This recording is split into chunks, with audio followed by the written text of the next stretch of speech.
It's Ashley from Bookaholics Anonymous, and this is I'm doing another book tag for y'all, and this is going to be the Bookish scenario book tag or the book reader problems tag. So either one. So let's get to it. The first question, number 1, is you have 20,000 books on your TBR. How in the world do you decide what to read? So, sorry here. I am actually a mood reader. So yeah, I have to be in the mood to read a particular book. If I'm not in the mood, I start the book and I'm not in the mood to read it, then I put it down and find something else that catches my attention. So, yeah. The next one is you're halfway through a book and you're just not loving it. Do you quit or are you committed? So, yeah, this is really hard for me because I don't like to DNF books. I don't like to stop books. Even if I'm not feeling it, I have to keep reading it just because the end, it may be that one piece of the story that they're just like, oh my god, I love this. I can't believe, yeah. So I'm going to say that yes, I'm committed to reading the full book. But there are a few that I stopped reading with the intent to pick them back up again. A few of those are Bumped by Megan McCafferty, Panic by Lauren Oliver, The Scorpio Races by, wow, my head just went, Maggie Stiefvater, my head just blank, and The Forest of Hands and Teeth by Carrie Ryan, which, like I said, I'm going to eventually pick them back up. So they're just on hold. Didn't DNF them, they're just on hold right now. So the third question is going to be, the end of the year is coming and you're so close but so far away to your Goodreads reading challenge. Do you try to catch up, and how? So this kind of happens to me almost all the time, or every year. I would actually try to find my smaller books that I have and easier to read novels. That way I can get through more that way. And I'd also try to find my novels that are in versed form, because they're a lot easier to read and quicker to get through too. Not to say that they're not good books. So yeah. Okay. Question number 4. The covers of a series that you love do not match. How do you cope? Oh my god. This is one of my bookish pet peeves, and it's probably close to being number 1. I hate when they change covers and mid-series. It drives me sane.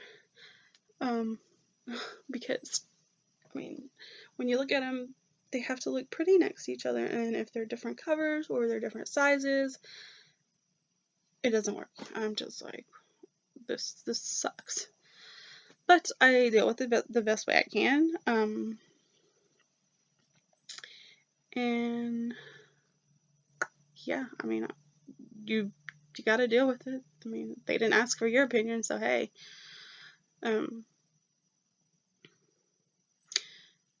And let's think, in a series that did that to me, that really, really just drove me nuts, was the Nightshade Series by Andrea Kramer.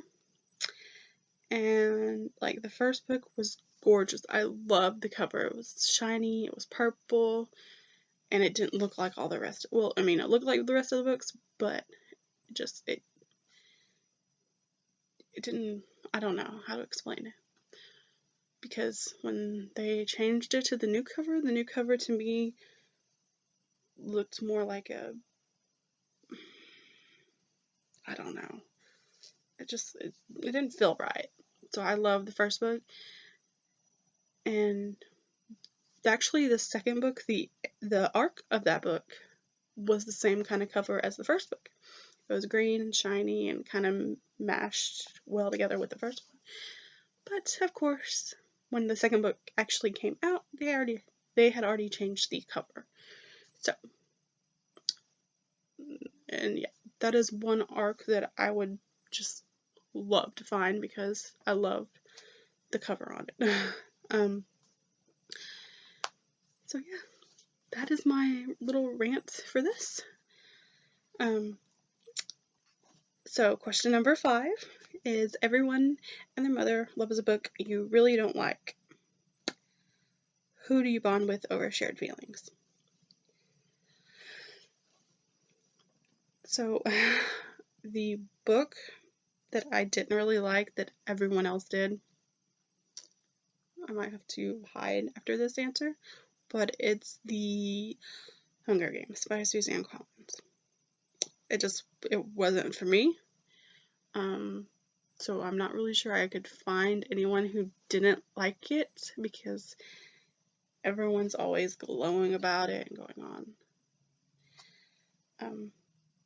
Yeah, I mean, I thought the first 2 books were basically the same, just different games. Sorry. Do I need to hide in shame now?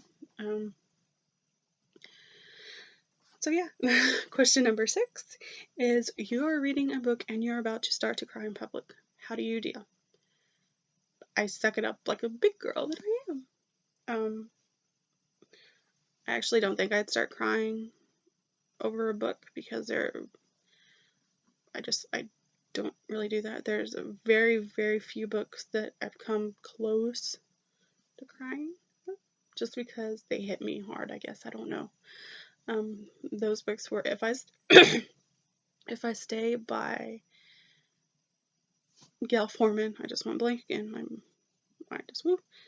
And Hold Me Like a Breath by Tiffany Schmidt, which I actually just finished maybe a month ago or something. But that book is one book that I really wanted to start crying just because I know it sounds weird, but it just hit home for me with her dealing with what she had, and yeah, just a whole long story. So yeah. So let's go on to book number 7, or book number 7. Question number 7. It is a sequel of a book you loved that just came out, but you've forgotten a lot from the prior novel. Will you reread the first book, skip the sequel, trying to find a synopsis on Goodreads, or cry in frustration? So I'm not a really big rereader fan, unless it's a book I absolutely loved, like, say, Vampire Academies.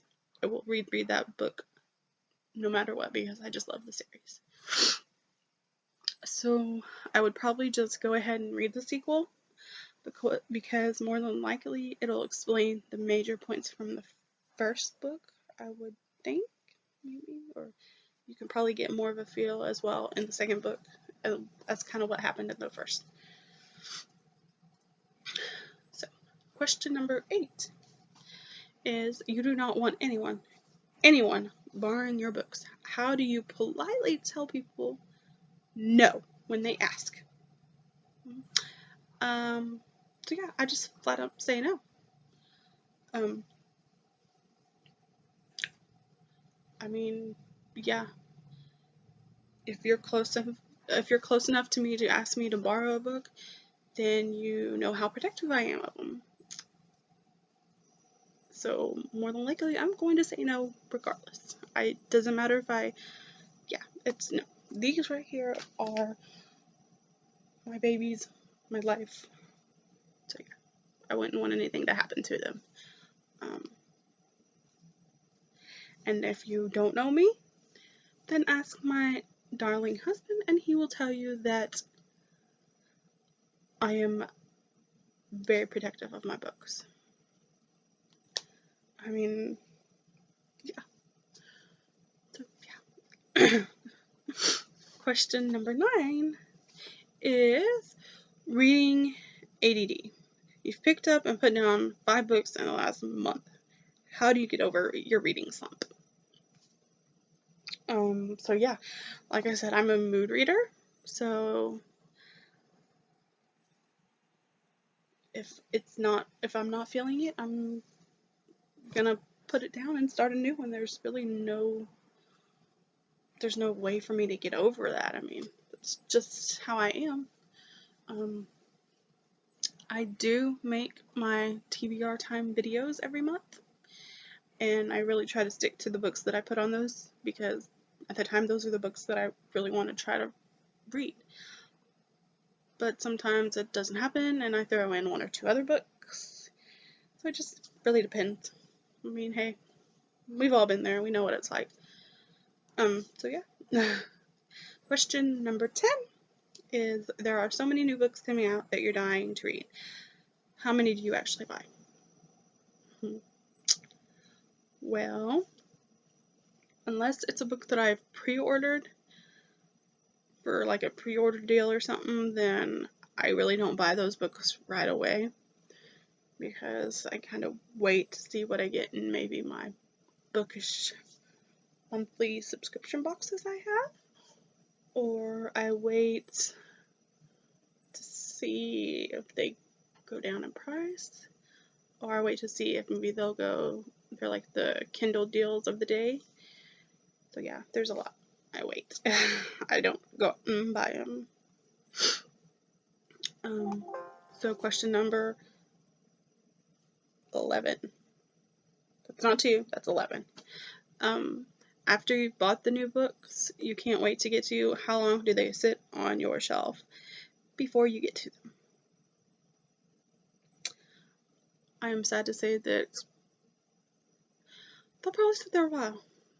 I mean, do you see how many books I have that haven't been read? Or, yeah, that's not all of them. So I have a humongous TBR list. So, unless it's really a book that I absolutely have to read, it probably waits and waits and waits and waits.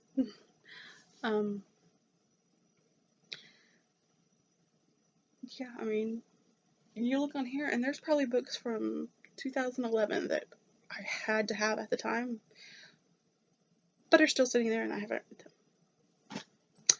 So that's a major fail for me. But yeah, that's pretty much what I do. So those are all the questions for this book tag, and if you haven't done it, then I tag you, and if you have, just leave me a link and I will go check out what you said. Until next time, I will see you later. Bye.